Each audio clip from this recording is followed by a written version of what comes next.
তোমরা যারা West Bengal state ইউনিভার্সিটির আন্ডারে বিভিন্ন কলেজগুলোতে সেকেন্ড সেমিস্টার এনইপি স্টুডেন্ট এবং তোমাদের যাদের যাদের এডুকেশন মাইনর বিষয়টি রয়েছে, আজকের এই ভিডিওতে তোমাদের সঙ্গে আলোচনা করব শিক্ষাবিজ্ঞান মাইনরের গুরুত্বপূর্ণ বড় প্রশ্ন ও উত্তরগুলো। তো তোমাদের কোন কোন প্রশ্নগুলো পরীক্ষায় অবশ্যই কমন আসবে তোমরা দেখে নাও। আর যদি চ্যানেলে নতুন হও চ্যানেলটা অবশ্যই সাবস্ক্রাইব করে রাখো এরকমই ভিডিও পাওয়ার জন্য। তো তোমাদের যেটা টপিক রয়েছে সেটা হচ্ছে সাইকোলজিক্যাল ফাউন্ডেশন অফ এডুকেশন। কোন কোন প্রশ্ন তোমরা পড়বে দেখো। প্রথম প্রশ্ন, মনোবিজ্ঞান ও শিক্ষা মনোবিজ্ঞানের মধ্যে পার্থক্য লেখো, অথবা মনোবিদ্যা ও শিক্ষা মনোবিদ্যার মধ্যে পার্থক্য লেখো। পরবর্তী প্রশ্ন দেখে নাও কি রয়েছে, শিক্ষা মনোবিদ্যার পরিধি বা বিষয়বস্তু আলোচনা করো। আর তোমরা যদি মনে করো এই নোটটি সংগ্রহ করবে, তো সেক্ষেত্রে তোমরা স্ক্রিনে দেওয়া নম্বরে যোগাযোগ করো। তোমাদের সমস্তটা জানিয়ে দেওয়া হবে। তোমাদের এই নোটের জন্য মাত্র কিন্তু 100 টাকা প্রয়োজন। 100 টাকা তোমরা পেমেন্ট করলেই তোমরা এই সম্পূর্ণ পিডিএফ কপিটা কিন্তু পেয়ে যাবে।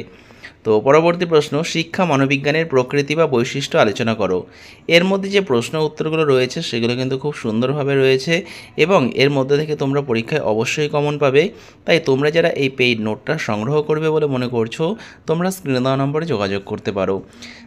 পরবর্তী প্রশ্ন, শিক্ষাগত মনোবিজ্ঞানের তাৎপর্য বা গুরুত্ব বা প্রয়োজনীয়তা আলোচনা করো।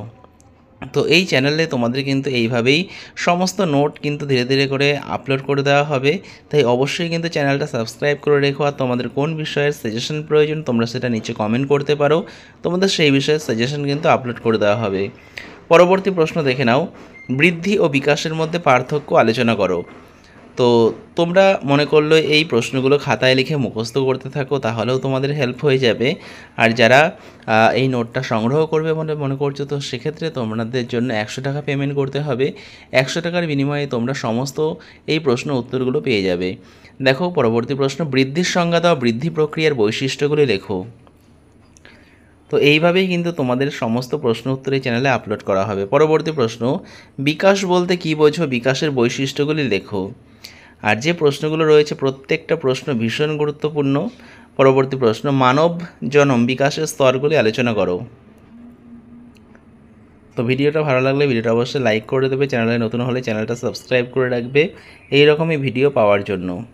পরবর্তী প্রশ্ন দেখে নাও, শিশুর বিকাশমূলক বৈশিষ্ট্য, শৈশবের বিকাশমূলক বৈশিষ্ট্য ও চাহিদাগুলি আলোচনা করো।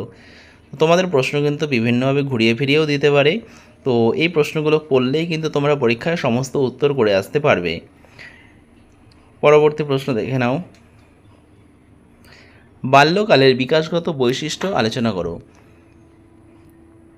যেগুলো খুব গুরুত্বপূর্ণ প্রশ্ন সেগুলো প্রত্যেকটা কিন্তু এই পিডিএফের মধ্যে রয়েছে। তোমরা এই পিডিএফটা ভালো করে পড়লেই সমস্ত প্রশ্নের উত্তরগুলো তোমরা করে আসতে পারবে। পরবর্তী প্রশ্ন, কৈশোর বা বয়ঃসন্ধিকালের বিকাশগত বৈশিষ্ট্য আলোচনা করো।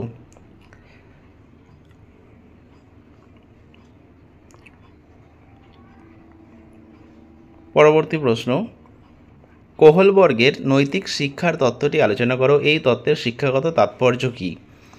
তোমরা ভিডিও স্পিড একটু কমিয়ে নেবে, তাহলে তোমরা এই প্রশ্নের উত্তরগুলো কিন্তু পড়তে পারবে।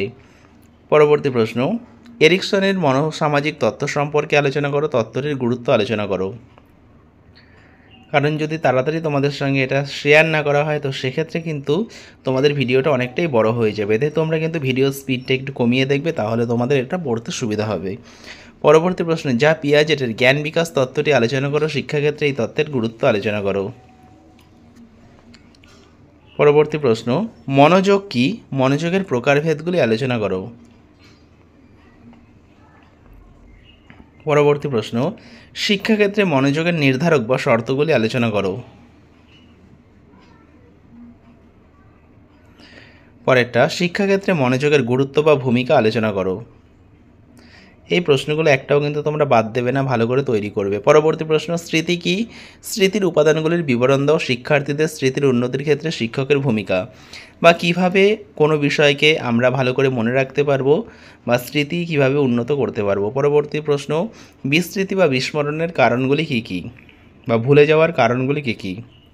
পরেরটা, ব্যক্তিত্বের প্রভাবক হিসাবে পরিবেশ ও বংশগতির ভূমিকা মূল্যায়ন করো। পরবর্তী প্রশ্ন, ব্যক্তিত্বের সংজ্ঞা দাও এবং এর বৈশিষ্ট্যগুলি লেখো। পরেরটা, ফ্রয়েডের মনোবিশ্লেষণ তত্ত্বটি সম্পর্কে সংক্ষেপে আলোচনা করো।